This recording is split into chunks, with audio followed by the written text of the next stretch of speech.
Tick talk పై Trump కన్నేశారు. Tick talk deal వెనుక పెద్ద వ్యూహమే ఉన్నట్టుగా తెలుస్తోంది.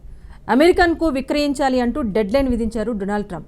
అందుకోసం ఏప్రిల్ 5వ తేదీ వరకు గడువు విధించారు. దీంతో చైనీస్ మాతృ సంస్థ బైట్డాన్స్తో విక్రయానికి డీల్ కుదిరినట్టుగా కూడా సమాచారం వినిపిస్తోంది.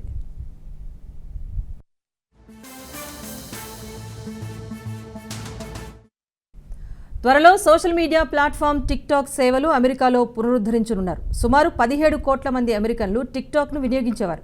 జనవరి 19న జాతీయ భద్రతా కారణాల దృష్ట్యా టిక్ టాక్ను బ్యాన్ చేశారు. మాజీ అధ్యక్షుడు Joe Biden TikTok app నిషేధ చట్టంపైన సంతకం చేశారు. అయితే ఎన్నికల్లో ఇచ్చిన హామీ ప్రకారమే టిక్ టాక్కు ట్రంప్ జై కొట్టారు.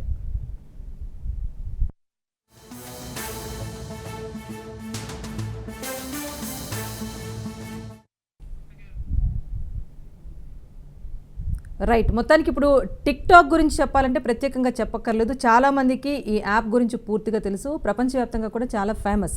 సో టిక్ టాక్ అడిక్ట్ అయిన వాళ్ళు చాలామంది ఉన్నారు. కాకపోతే మన దేశంలో కూడా కోట్లాది మంది యూజర్స్ ఉన్నప్పటికీ భారత్ అయితే పూర్తిగా నిషేధించేసింది. అదే సమయంలో అమెరికాలో కొన్ని రాష్ట్రాలు కూడా నిషేధించాయి. ఆ తర్వాత కూడా అమెరికాలో పూర్తిగా టిక్ టాక్ పైన నిషేధం అనేది కొనసాగింది. కానీ ఇప్పుడు ట్రంప్ వచ్చాక ఇప్పుడు పరిణామాలంతా కూడా మారుతున్నాయి. అమెరికాకు సంబంధించిన సావరిన్ వెల్త్ ఫండ్కు టిక్ టాక్ను అమ్మేయాలంటూ కూడా ఆయన కఠినమైన చర్యలు తీసుకునే దిశకైతే ముందుకు వెళ్తున్నారు ట్రంప్. మరి ఎలా ఉండబోతోంది అన్నది రామ్మోహన్ రావు గారిని అడిగి తెలుసుకుందాం. రామ్మోహన్ రావు గారు చెప్పండి, అమెరికా కన్ను పడితే ఎలా అయినా నరుక్కొస్తుంది అనడానికి ఇది ఒక ఎగ్జాంపుల్. ఒక చిన్న షార్ట్స్కి సంబంధించిన యాప్ పైన ఇప్పుడు ట్రంప్ తీసుకుంటున్న నిర్ణయం కానివ్వండి, తీసుకుంటామని చెప్తున్న చర్యల విషయంలో కానీ ఏం చెప్తారు? రాజేశ్వరి గారు, రాజుగారికి ఆగ్రహం వచ్చినా అనుగ్రహం వచ్చినా పెద్దగా పరిణామాలు తీవ్రంగా, అంటే కోపం వస్తే కొరికి చంపుతారు, లేకపోతే పౌరం వస్తే అంటే ప్రేమ వస్తే కౌగులించుకుంటారు. మోడీ మన ట్రంప్ పట్ల అట్లాంటి వాదన ఉంటుంది.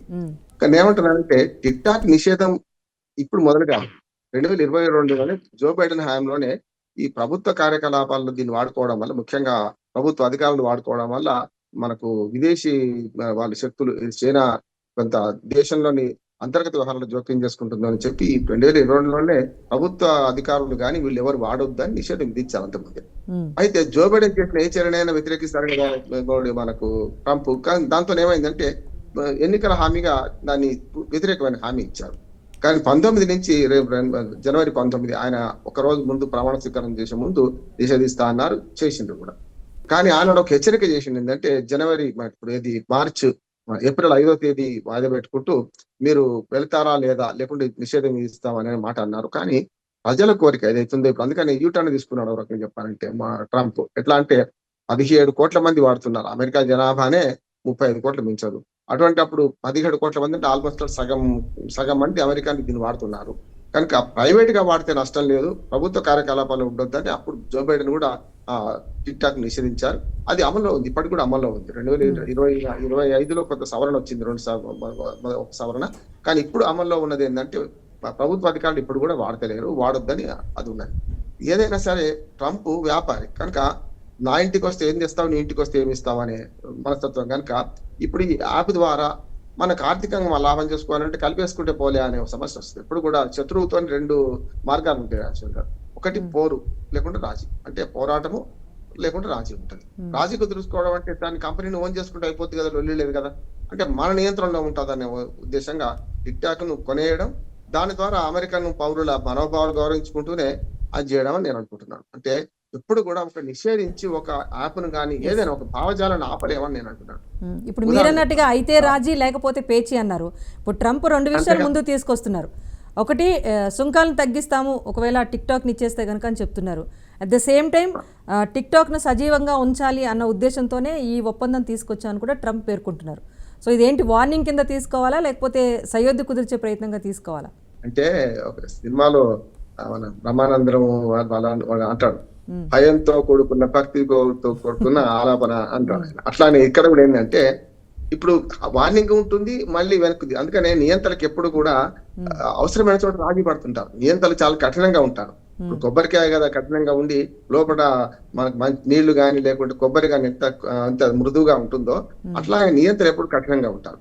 కానీ కఠినంగా ఉన్న నియంత్రణలు చాలా దయతో కూడా ఉంటారు. ఇక్కడ కూడా అంతే. ట్రంప్ను ఆయన మాటలు వేరుగా ఉంటాయి, మనసు వేరుగా ఉంటుంది ఒక్కోసారి. కాకపోతే చాలా సార్లు ప్రవర్తన అట్లాగే ఉండొచ్చు. కానీ ఇక్కడికి వచ్చే ఏంటంటే ఇప్పుడు తన వ్యాపార ప్రయోజనాలు ముఖ్యం కదా. 17 కోట్ల మంది అమెరికన్లు వాడుతున్నారు. ఒకేసారి నిషేధించలేము. నిషేధించిన మరి పొద్దున ఇంకో రకమైన వ్యాపార సంబంధాలు దెబ్బతింటాయి కదా. అందుకనే రెండు పెడుతున్నారు. ఒకటేమో రాజీ, రెండు పోరాటం మొదలు పెట్టారు. తర్వాత రాజీ కూడా అంటున్నారు, మీరు కనుక ఈ పని చేస్తే దాన్ని అమ్మేస్తే మీకు సుంకాలు తగ్గిస్తా ఉంటున్నారు.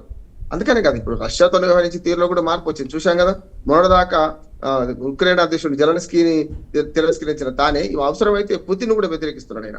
అంటే ఆయన వ్యవహార శైలి ఇట్లా ఉంటుంది, అపరిచితుల్లాగా ఉంటుంది. ఇటు పక్క అటు పక్క, వెంటనే దయ, వెంటనే కఠినత్వం రెండు కనపడతాయి. అందుకని ఎప్పుడు కూడా నిషేధించి కొన్ని పనులు చేయలేమని ఆయన కూడా అర్థమైందని నేను అనుకుంటున్నాను. అనుభవానికి వచ్చే తత్వం బోధపడుతుంది కదా రాజేశ్వరి గారు. ఎందుకంటే నేను ఒక మాట చెప్తాను, గతంలో మనకు మద్యపాన నిషేధం మీద సుప్రీంకోర్టులో కేసు పడితే 1960s లో అనుకుంటాను నేను, మన భారత సుప్రీంకోర్టులో కేసు పడితే అప్పుడు సుప్రీంకోర్టు ఒక మంచి వ్యాఖ్య చేసింది, ఏదైనా సరే నిషేధించి కొన్ని మానవ బలహీనతలను ఆపలేమని. అది మద్యపానం కావచ్చు, వ్యభిచారం కావచ్చు, జూదం కావచ్చు.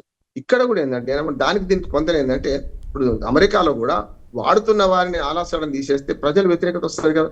ప్రజల వ్యతిరేకతను మనం భరించలేం కనుక వాళ్ళ అనుకూలంగా ఉండాలి, మనకు ఆర్థిక ప్రయోజనాలు ఉండాలి. అంటే అవ్వా కావాలి, బువ్వా కావాలి, రెండు కావాలంటే ఇది అనే ఉద్దేశంగా ట్రంప్ కొంత రాజీ ధోరణి, అంటే కఠినత్వం ప్రదర్శించుకుంటూనే రాజీ ధోరణి కూడా ప్రదర్శిస్తున్నాం అనుకుంటున్నాను నేను. ఇప్పటికే కొన్ని వ్యాఖ్యలు ఆయన చాలా మృదువుగా ఉంటాయి, కఠినంగా ఉంటాయి. అంతేందుకు మూడోసారి ఆయన మళ్ళీ ఎన్నిక అవ్వడానికి అవకాశాలు ఉన్నాయని కొత్త వివాదం లేపాడు ఆయన ఇప్పుడే కదా. అవసరమైతే అమెరికా అధ్యక్షుడిగా మూడోసారి ఎన్నిక అవ్వచ్చు అని నేను కూడా యాజ్ అడ్వకేట్ చెప్తున్నా. లీగల్ కొన్ని అవకాశాలు ఉంటాయి. వరుసగా 2 సార్లు చేయలేదు ఆయన, ఒకసారి గ్యాప్ వచ్చింది, అదొక అవకాశం. ఇంకో అవకాశం ఏంటంటే ఎదుటి వాడిని పోటీకి నిలబెట్టి గెలిచి ఆ తర్వాత ఆయన రాజీనామా చేస్తే సాంకేతికంగా అప్పుడు కూడా అవకాశం. అందుకనే కొన్ని అవకాశాలు వెతుకునే క్రమంలో చట్టాలు అప్పటి అవి కూడా కొంత పనికొస్తాయి అనుకుంటున్నాను.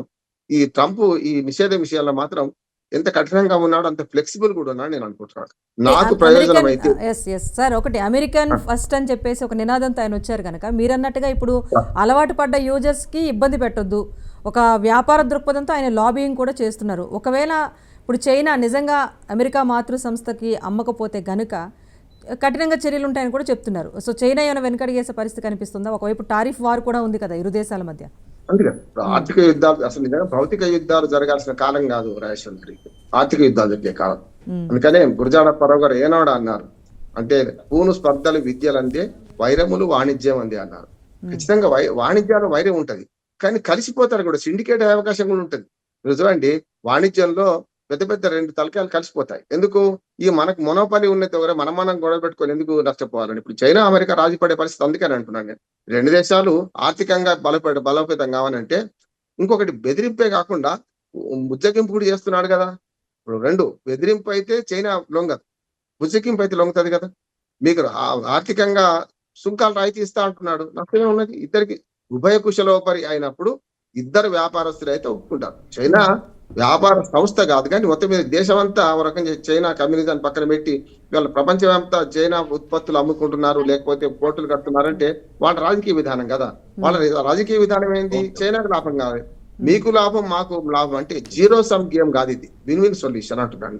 విన్ విన్ సొల్యూషన్ లో సార్ టిక్టాక్ విషయంలో ట్రంప్ అనుసరిస్తున్న విధానం అయితే ప్రస్తుతానికి సరైంది అంటారు. సరైంది, ఇక్కడ విన్ విన్ సొల్యూషన్ కావాలని కోరుకున్నప్పుడు కొంత రాజీ పడాల్సిందే కదా. కఠినంగా ఉంటే లాభం లేదు, ఇద్దరు నష్టపోతారు కదా.